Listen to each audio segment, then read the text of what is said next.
Greetings, everyone. This is Rock and Roll Spot Convention with the Weekly Comic Roundup. We've made it through this week's X-Men and Spider-Man books. Now to get a little more unfocused. I'm going to kick things off with Daredevil, Woman Without Fear, number 2. Where we left off, Elektra was on the trail of her kidnapped sidekick in Madripoor.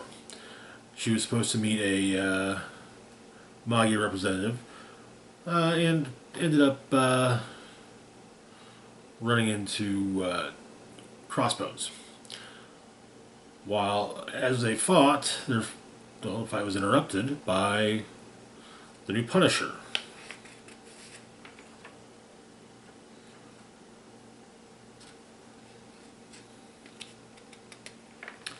So, the issue begins with Elektra reflecting on her history with the Punisher, Frank Castle.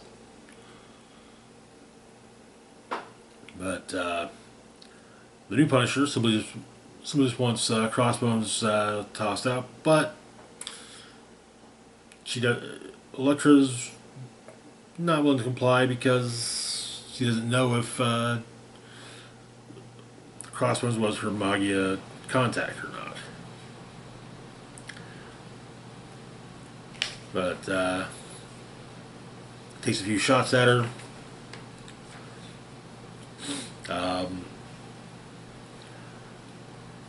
But Elektra basically compares the new Punisher to Frank Castle. His skills are not to the point that Frank's were, basically.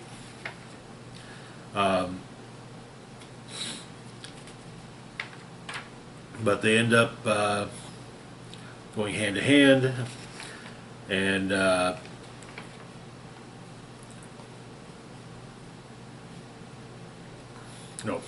so at one point hand to gun, but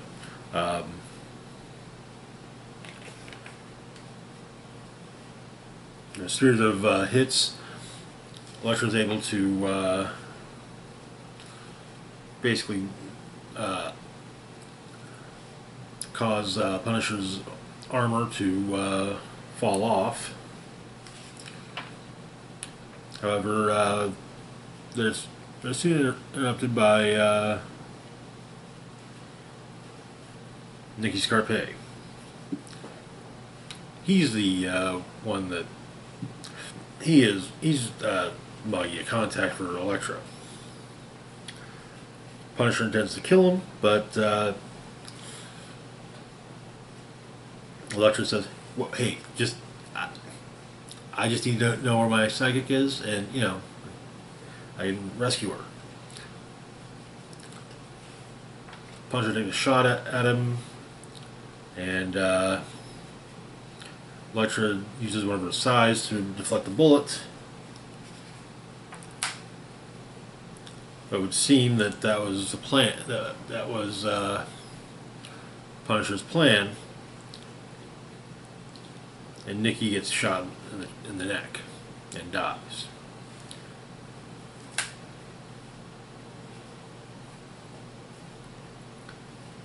So Elektra will have to seek out the Magia here in Madripoor, and then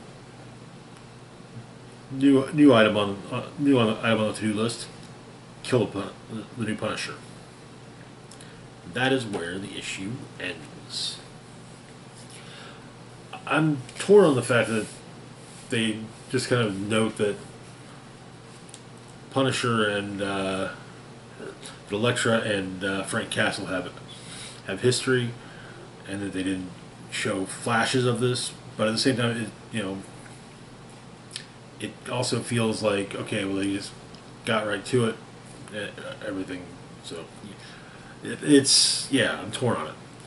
Moving on, though, to our next book, we've got Ghost Rider, Final Vengeance, number 6, wrapping up the miniseries, and wrapping up Benjamin Percy's run on Ghost Rider.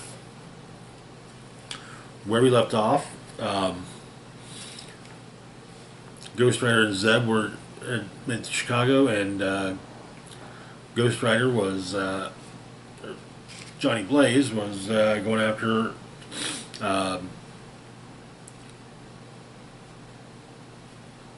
the Hood. Um, but Zeb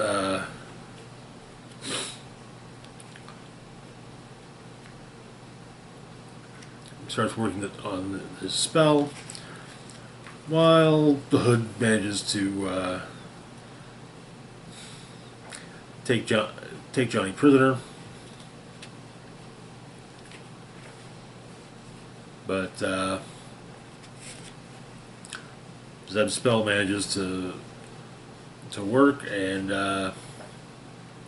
Johnny and Zarathos touch base, and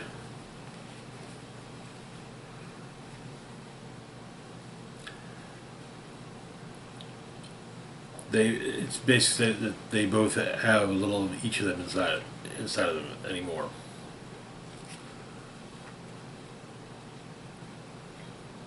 But the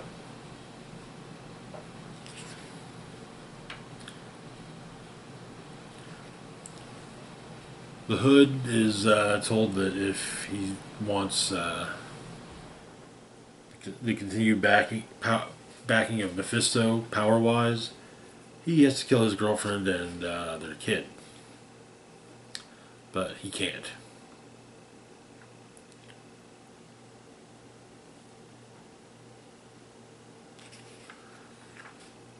And Mephisto takes partner to hell, and also tears off his face.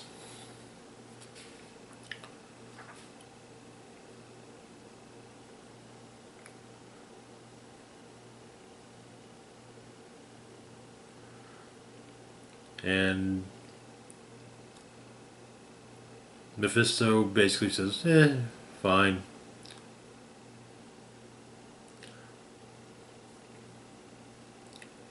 Johnny and Zarathos are back together. Whatever. And the series ends with Parker Robbins, the Hood, shoveling souls in hell. And Blaze seems to have made peace with the fact that he's both Johnny Blaze and Zarathos. Each of us is hollow and distorted without the other. But like I said, that is where the series ends.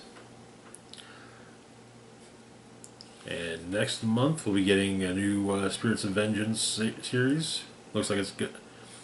Going to be a bit of the old days with both Johnny and Danny in the book, or as leads in the book. But overall, it's it's a good series. Hell of a way to end for Percy to end his run.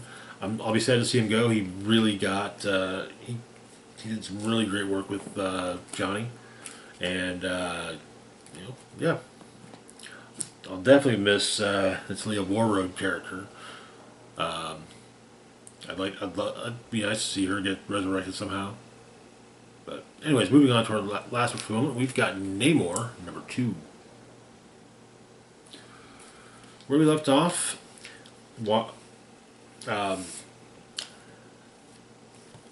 Namor's been in prison since his most recent attempt at conquering the surface world.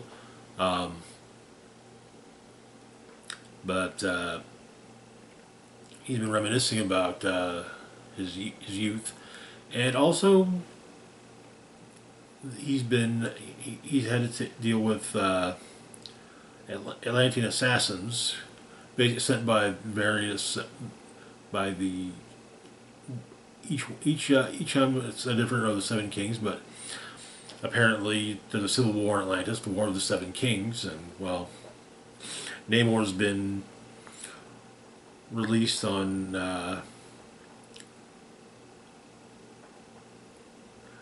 think of like work release, basically to handle the war to take down the Seven Kings. So the issue begins with Namor coming upon an old Atlantean man in the sea, and apparently this one of the seven kings, Atuma,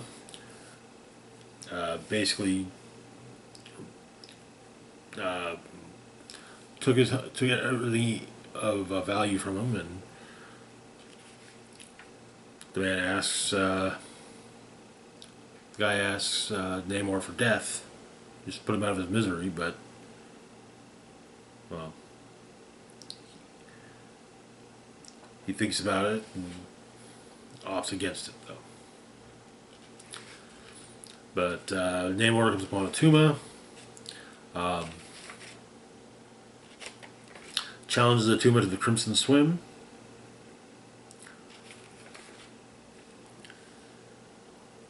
and basically tells them getting drunk on red wine.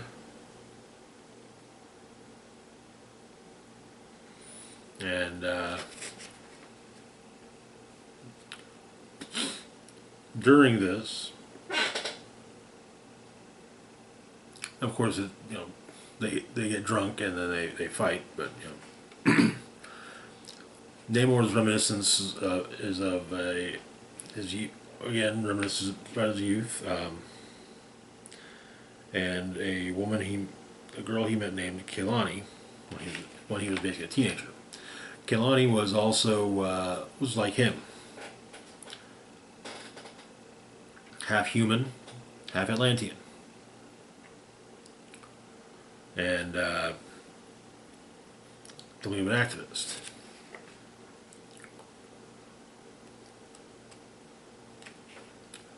And this was during the point when Namor's mother was trying to find him a wife.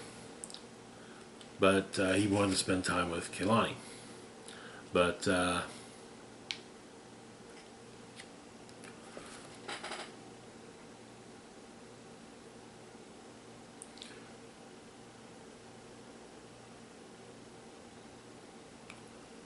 and he also, because of her, he did,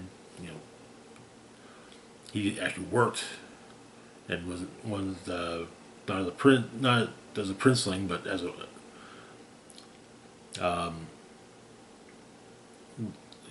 farmer in the kelp fields, or a deckhand on a seaboard trawl, or a hunter of crystal lobsters.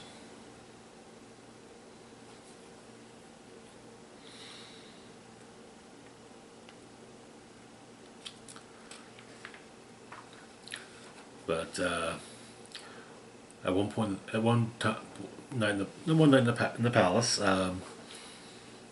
Namor was attacked by what appeared to be assassins. Kaylani was the leader of them.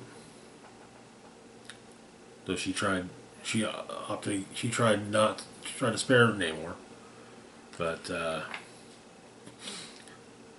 in the present, Namor defeats Atuma, and also gives his people a good thrashing, and in the past, Namor sends Kaylani away and declares her an enemy of Atlantis. However, after Namor's fight with Atuma and his men,